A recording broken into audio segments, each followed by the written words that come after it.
spine is vital, my hands are cold, and I'm on my knees looking for the answer. Are we human, or are we dancer? Will your system be alright as you dream of home tonight? There is no message we're receiving. Let me know, is your heart still beating? Are we human, or are we dancer? My sign is vital, my hands are cold, and I'm on my knees looking for the answer.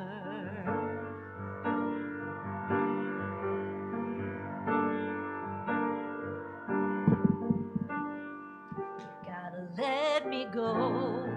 Are we human, or are we dancer? My sign is vital, my hands are cold, and I'm on my knees looking for the answer. Are we human, or are we dancer?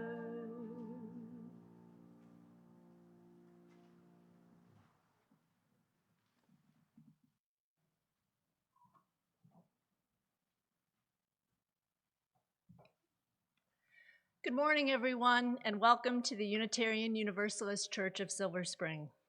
My name is Kelly Klein. I'm this morning's worship associate, and my pronouns are she, her, and hers. From many cultures and sexualities, genders, and beliefs, we come together into one congregation. If you're visiting with us today, we're very glad you're here. If you'd like to learn more about our free faith or how to join this congregation, Jawan Kim is today's welcoming captain and will be happy to connect with you. She's in the back waving her hands. For the month of November, our worship theme is Care for Spirits, and this week we explore the meaning and power of prayer as one way to care for our spirits.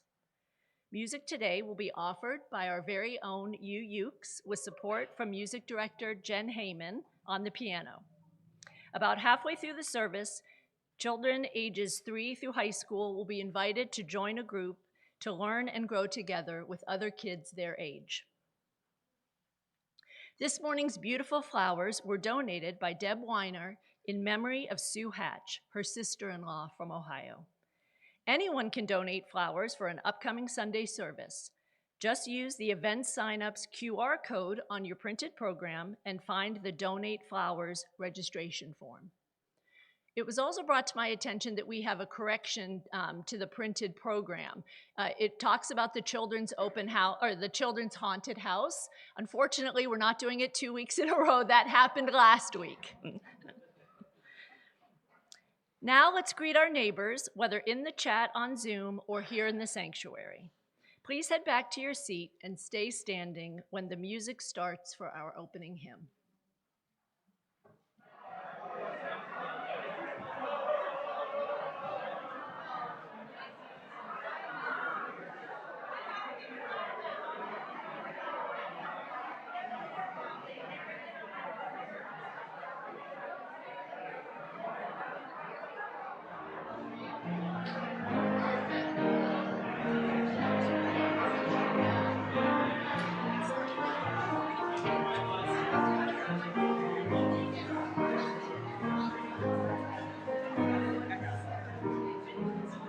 When our heart is in a holy place, when our heart is in a holy place, we are blessed with love and amazing grace.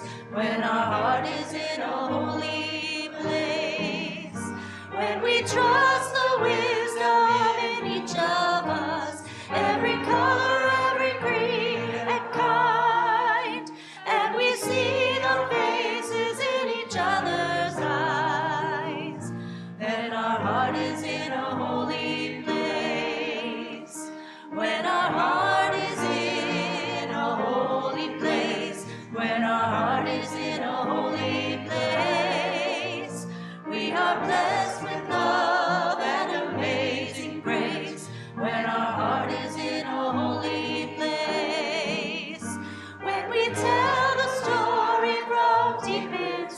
light, and we listen with a loving mind, and we steer the veils of each other's faith. When our heart is in a holy place, when our heart is in a holy place, when our heart is in a holy place, we are blessed with love and amazing grace. When our heart is in a holy place, when we tell the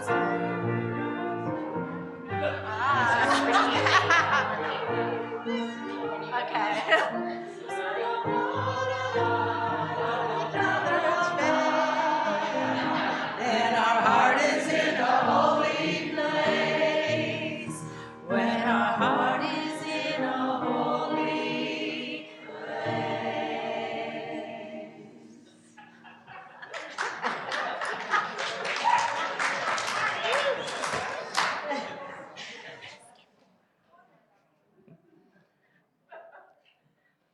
It's time to light the flaming chalice and the lights our children will use later to carry the flame into their classrooms. Please join me in saying the words on the screen as Bob Geiger lights the flames. May this light warm our hearts with love and caring and guide us in the ways of truth.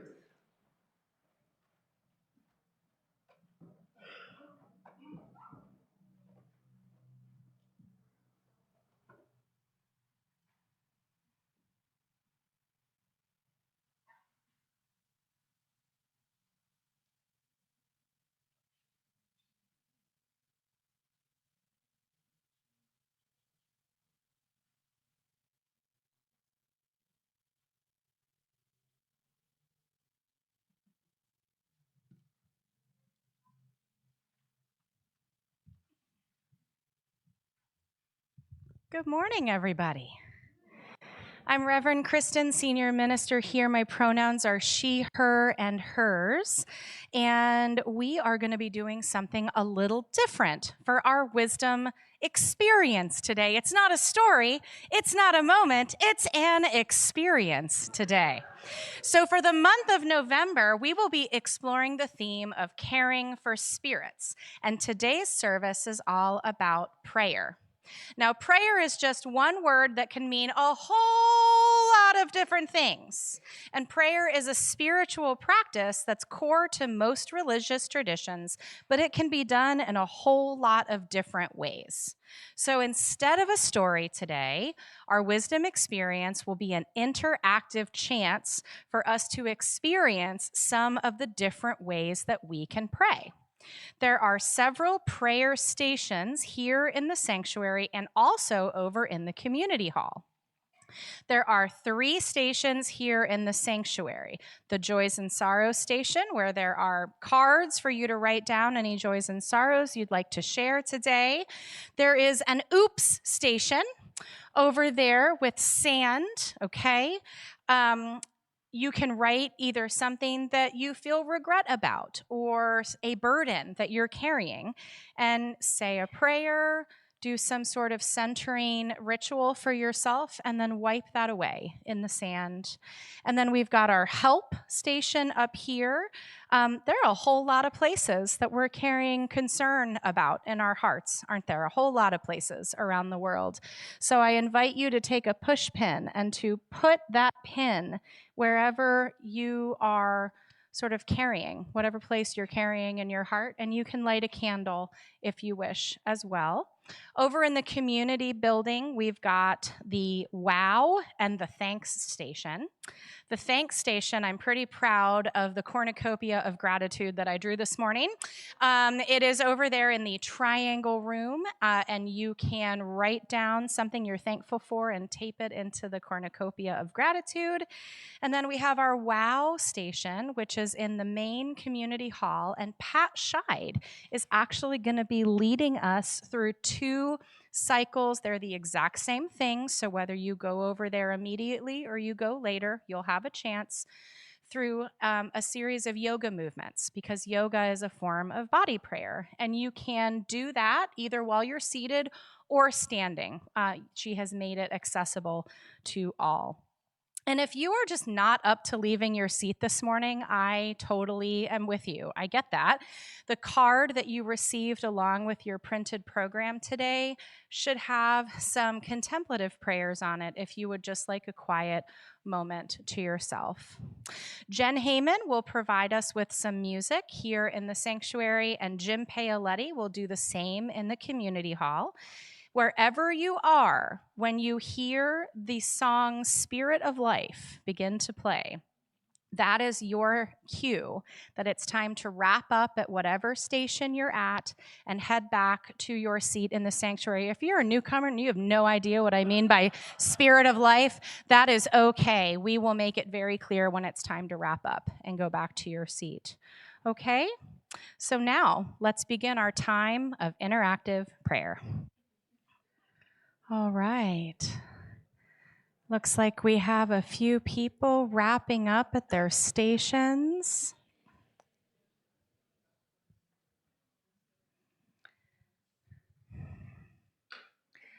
I want to thank everybody for taking part in our interactive wisdom experience this morning. I want to thank Jen and Jim, and I want to thank Pat, everyone who made this possible today. Now let's all take a deep breath and prepare to soak in today's anthem. So our anthem today is Calling All Angels by Jane Siberry. When she sings this song, she opens it by reciting the names of saints and angels. This morning, we're inviting you to call in beloved departeds or others whose spirits you would like to have present here. If you're at a loss for words, we've got some ideas up on the memorial quilts.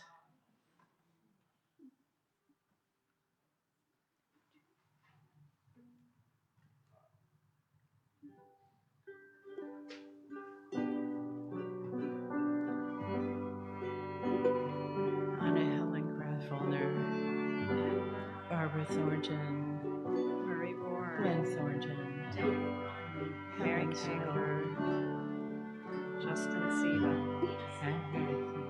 Latanya Mary Crowell, Cable, Dan Lee Trexler, Pierce, Bruce Marsh.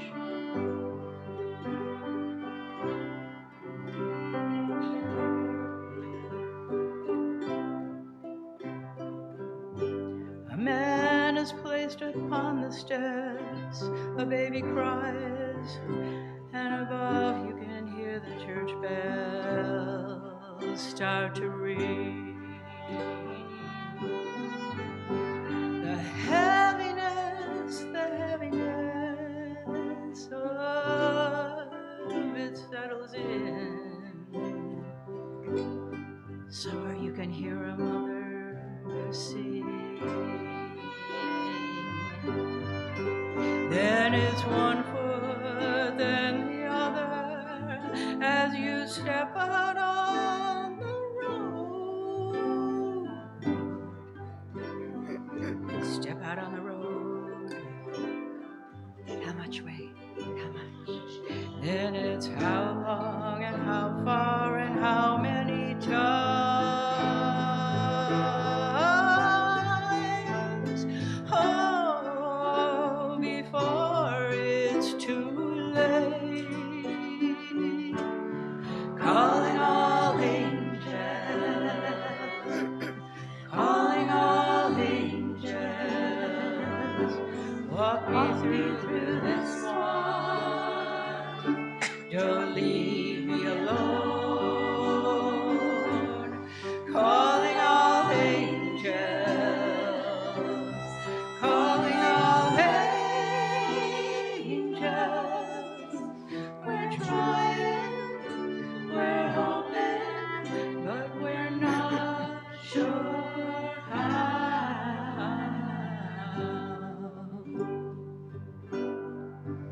Oh, and every day you gaze upon the sunset with such love and intensity. Why, it's almost as if you could only crack the code, you'd finally understand what this all means. Ah, but if you could, do you think you would trade it all the pain and suffering? Oh, but then you would have missed the beauty of the light upon this earth and the sweetness of believing. Calling all angels, calling all angels, walk me through this one, don't leave me alone. Calling all angels, calling all angels, we're trying, we're hoping, but we're not sure how. Calling all angels, calling all angels, calling all angels, calling all angels. Walk me through this one, don't leave me alone. Calling all angels, calling all angels. We're trying, we're hoping, we're hurting, we're loving, we're crying, we're calling, but we're not sure how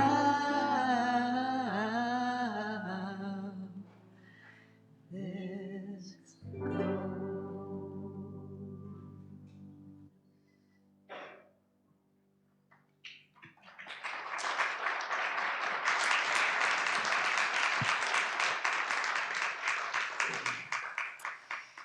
I invite us now into a time of quiet for personal meditation or centering or prayer.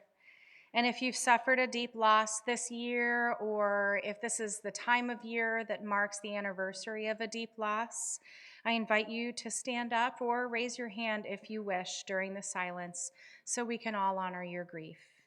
And now, as we hold the quiet together, may it hold us, each and all.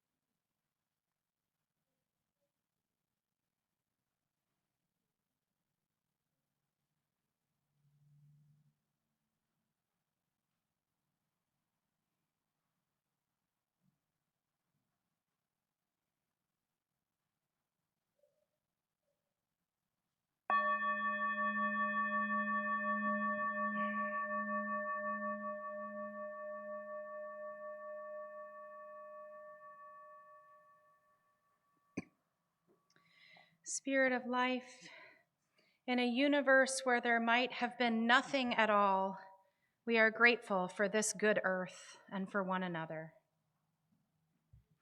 In the midst of our uncertain and broken world, we give thanks for the good things we can count on. We give thanks for the beauty of this autumn season, for traditions to look forward to and holidays that bring us together.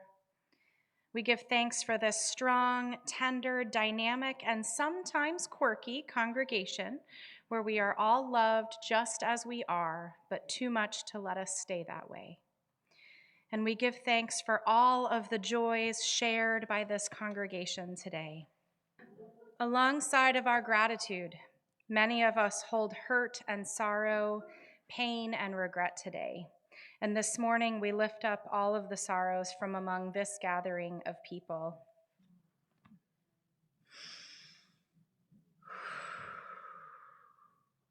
When the weight of our lives, the weight of the world, even our own mistakes, becomes too much to bear, may we look outward to the beauty of nature. May we reach out for the hands of people who love us, and may we seek inside ourselves for the still small voice deep inside that never stops singing. Through storm and rain, sorrow and pain, still it remains singing, calming our fears, quenching our tears through all of the years, singing. In the name of love, at the center of it all. Amen.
Children of all ages are always welcome here in the sanctuary, but most Sundays, kids are invited to learn together with others their age.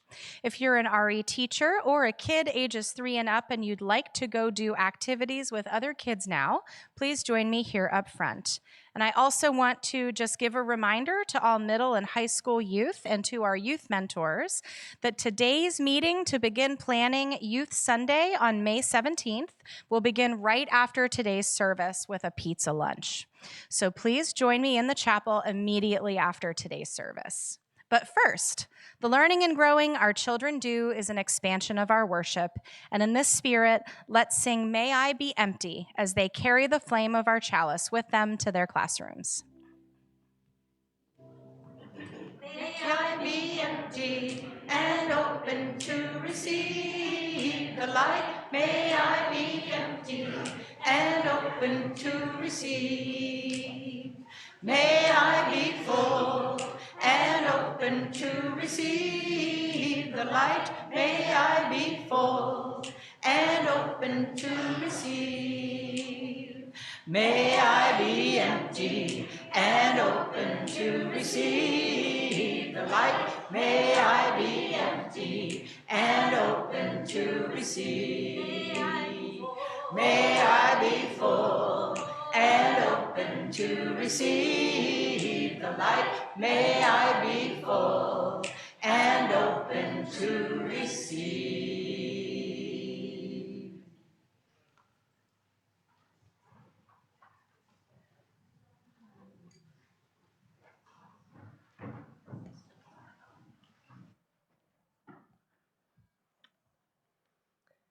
This morning's reading is Prayer Chain by Tim Nolan.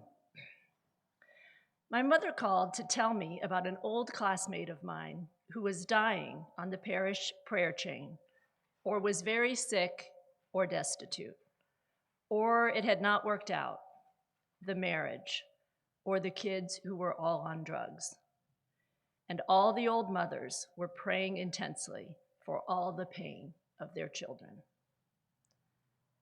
And for life, they were praying for life in their quiet rooms, sipping decaf coffee. I bet they've been praying for me at times, so I'll find my way, so I won't rob a bank. I'll take them, the mystical prayers of old mothers. It matters, all this patient and purposeful love.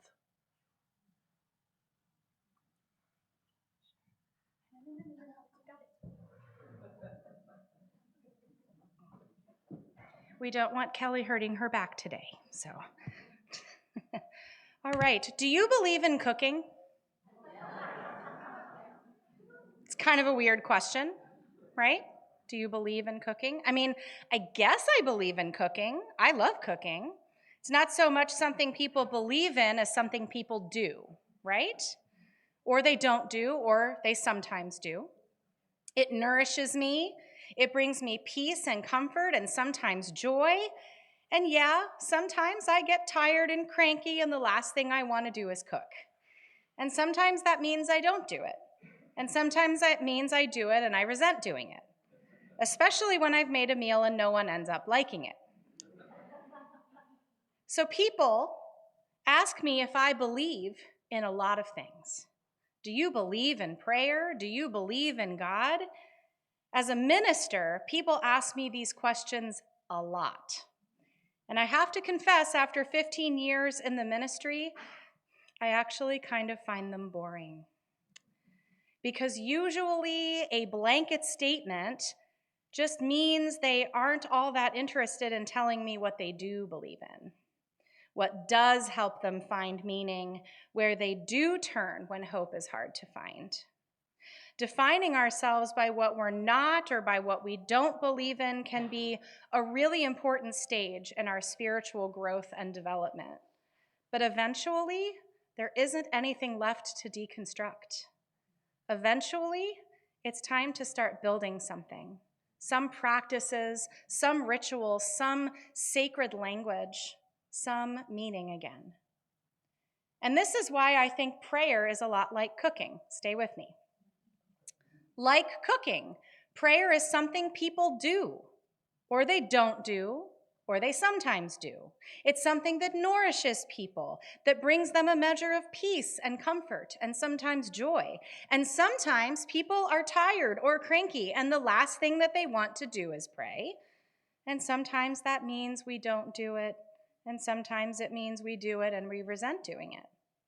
And sometimes we might pray and we don't even know why, and have no idea if it will make any difference.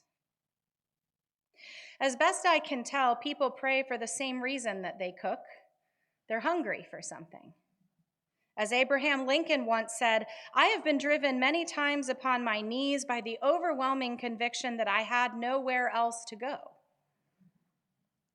About 7 years ago, my youngest child, John, had to have exploratory surgery to figure out why he was having some really concerning symptoms. It turned out to be an infection that cleared up with the right antibiotic, thank God, but it could have been life-threatening. It was especially stressful because they had to put my then not verbal, not quite 3-year-old under general anesthesia to do the surgery. I have never been more anxious in my entire life. They let me snuggle him in the hospital bed while they put him to sleep. But from the moment they made me leave his side until the moment I was back with him and he woke up, all I did was pray. It was all I could do. Now, do I believe in a God who withholds life-saving works for children if their parents don't say the right prayers? Absolutely not. But did prayer make me feel better? Did it make me feel connected to something larger than myself? Something that was holding both my child and me through this very scary experience? Yes. Yes, it did. And I'm glad I prayed. even if I'm not sure exactly what I think happens at a metaphysical, cosmic level when I do it. Thankfully, there's no single definition for something as diverse as prayer, just as there's no singular way to cook. Prayer is many things, chief among them a ritual. American feminist, earth-centered spiritual practitioner and writer Starhawk has this to say about rituals. Any ritual is an opportunity for transformation. To do a ritual, you must be willing to be transformed in some way. The inner willingness is what makes the ritual come alive and have power. If you aren't willing to be changed by the ritual, don't do it. Many Sunday mornings here at UUCSS, I quote the amazing Abraham Joshua Heschel before I lead the congregation in prayer. Prayer cannot bring water to parched fields or mend a broken bridge or rebuild a ruined city, he writes. But prayer can water an arid soul, mend a broken heart, and rebuild a weakened will.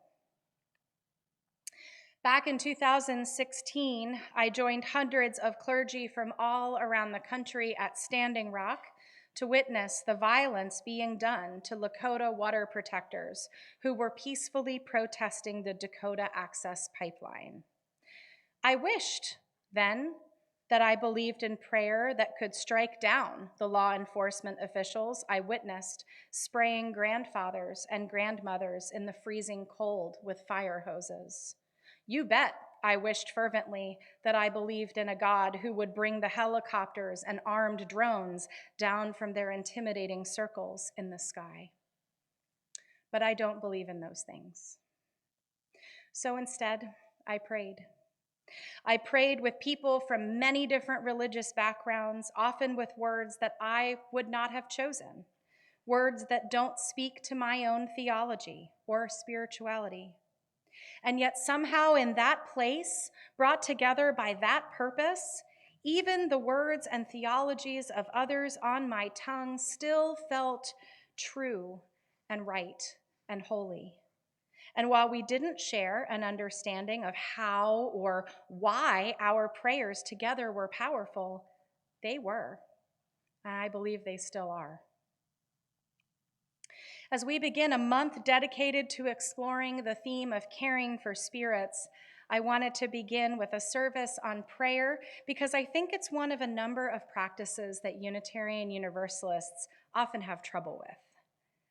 Thanks to the Enlightenment, people in the United States grow up in a culture that convinces us we have to have a thing intellectually all figured out before we can embrace it. Well, I'm here to tell you that you don't. You do not have to have your thoughts about God or the nature of the universe all figured out before you can pray. It's not against the rules because there aren't any rules. You don't have to pray to anyone or anything for your prayers to matter. You can just do it. It doesn't matter if you believe in an all-powerful God who will change the course of history if you ask for something just right or make the right promises. Just like it doesn't matter if you believe in cooking. The question is not, do I believe in prayer? It's, am I hungry? Sometimes we'll be nourished by something another person prepares for us. But even the people who hate cooking the most eventually have days when we must cobble something together to eat from whatever's in the pantry. And sometimes people who don't pray may find ourselves in a place in the world or a time in our lives when we're driven into prayer because there just isn't anywhere else for our hearts to go. Now, I've told this joke before, but I'm going to tell it again because I like it. I first heard it on the West Wing. There was a man who heard a report on the radio that the river was going to rush up and flood the town, and all the residents should evacuate their homes. But the man said, I'm religious. I pray, God loves me, God will save me. And the waters rose up. And a guy in a rowboat came along and he shouted, hey, you in there, the town is flooding, let me take you to safety. But the man shouted back, I'm religious, I pray, God loves me, God will save me. A helicopter then came hovering overhead and a guy with a megaphone shouted, hey, you down there, the town is flooding. Let me drop this ladder and I'll take you to safety. But the man shouted back that he was religious, that he prayed, that God loved him, that God was going to save him. Well, eventually that man drowned. And standing at the gates of St. Peter, he demanded an audience with God. Lord, he said, I'm a religious man. I pray. I thought you loved me. Why did this happen? And God said, I sent you a radio report, a helicopter, and a guy in a rowboat. What the hell are you doing here?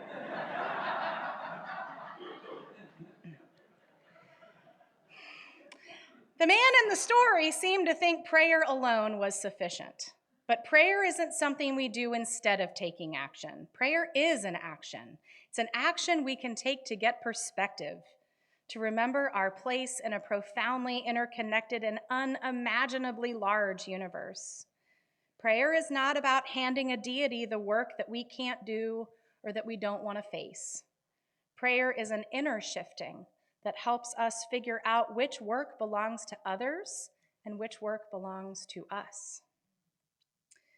Now, this world of ours is profoundly broken right now, and an awful lot of people seem to think it's somebody else's job to fix it.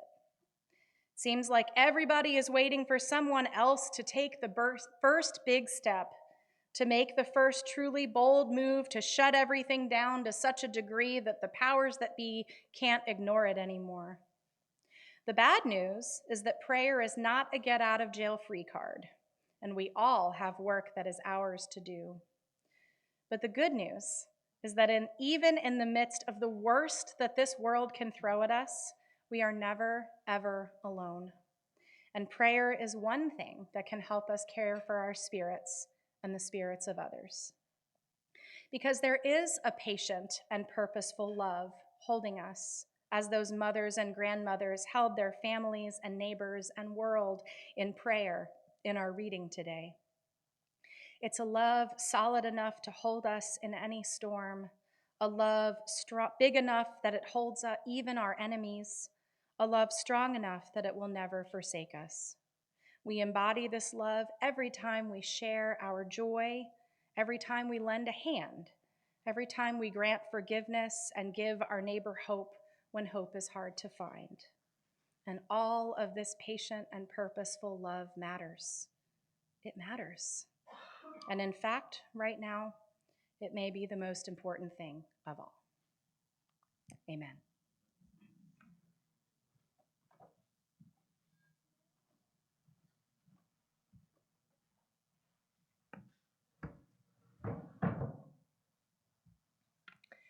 Each week here at UCSS, we give and receive an offering, a way for us to practice being generous in an all too often stingy world. And on the first Sunday of each month, we as a congregation give our offering to Action in Montgomery, often referred to as AIM, a nonpartisan, multi-faith, broad-based power organization that works for justice at the county and state levels. This morning, I'd like to invite Bob Geiger to share briefly about the difference he sees AIM making in our communities.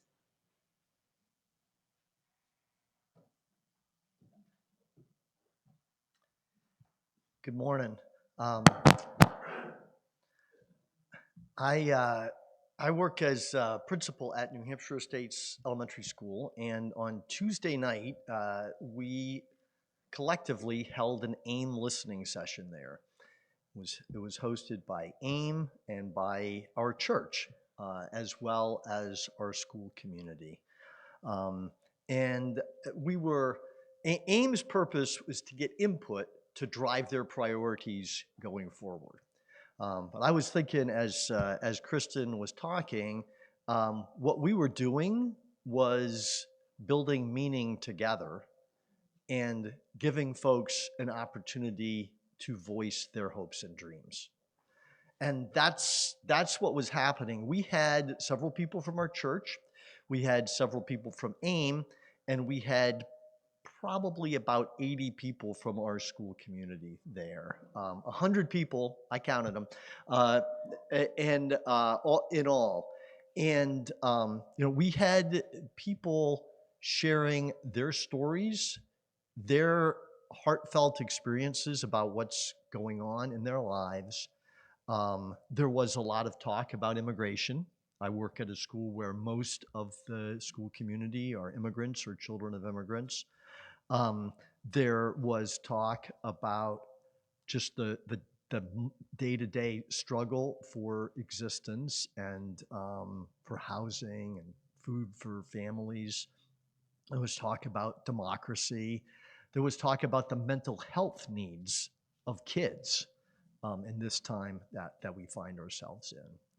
And one of my friends said at the beginning of the session, looking out at the crowd, this is the way the world could be, right? We have people from many different cultures speaking different languages who practice different religions, people of different ages, different ethnicities, all together eating. We had some fantastic pupusas, and laughing, sharing, enjoying their time together. And I was reflecting how grateful I am to be a part of AIM, as well as to be a part of our school community. And I think AIM offers all of us an opportunity to participate in that. And I realize that some of us can't come out on a Tuesday evening, but the offering, the donation, is another way to make a contribution to AIM as well.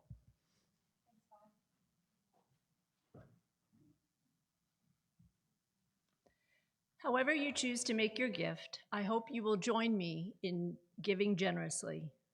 Now, please join me in dedicating all of the gifts to the mission of this congregation: to create joyful spiritual community where we connect deeply, serve, and mobilize for our collective liberation.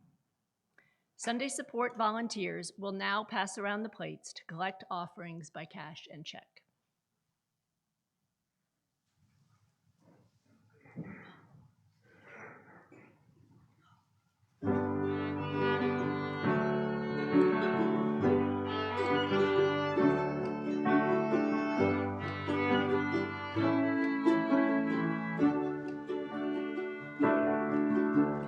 What will be left when I've drawn my last breath? Besides the folks I've met and the folks who know me,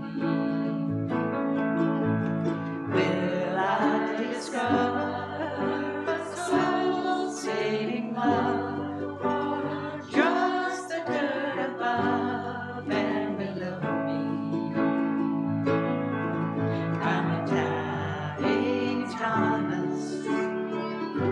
I took a promise, and I do not feel safe. Oh, me a little faith.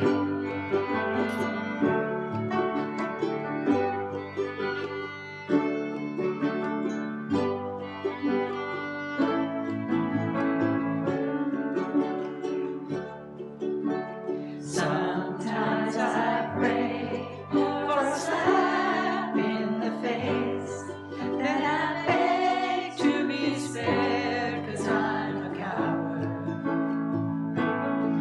If there's a master of death, I bet he's holding his breath as I stroke the blind and tell the deaf about his powers. I'm a doubting Thomas, can't keep my promises, 'cause I don't know what's safe. Oh, me a little faith.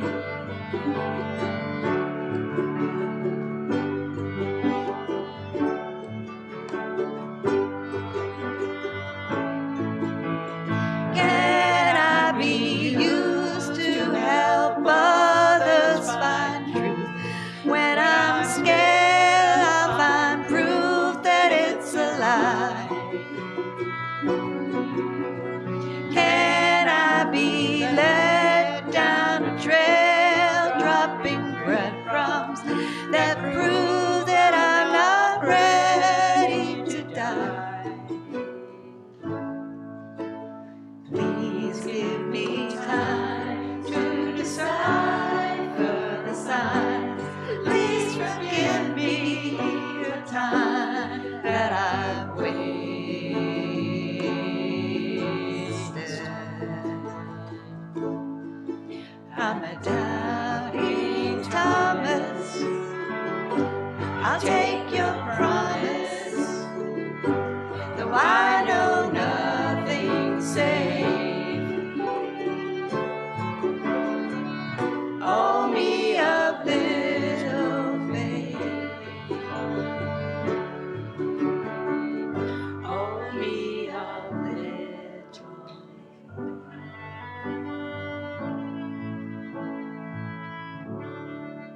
right, y'all, let's rise and body your spirit for our closing hymn. The first verse is in Swahili, and I'm going to teach you how to say it because it looks really hard and it's not hard. Okay? Repeat after me. Siyahamba. Kuka. Nyen. Quen. Kos. Siyahamba. Kuka Nyen. Quen Kos. You've got it.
Yeah. Now please join me in the words of chalice extinguishing on the screen. Carry the flame of peace and love until we meet again. Our worship is over, and now our service begins.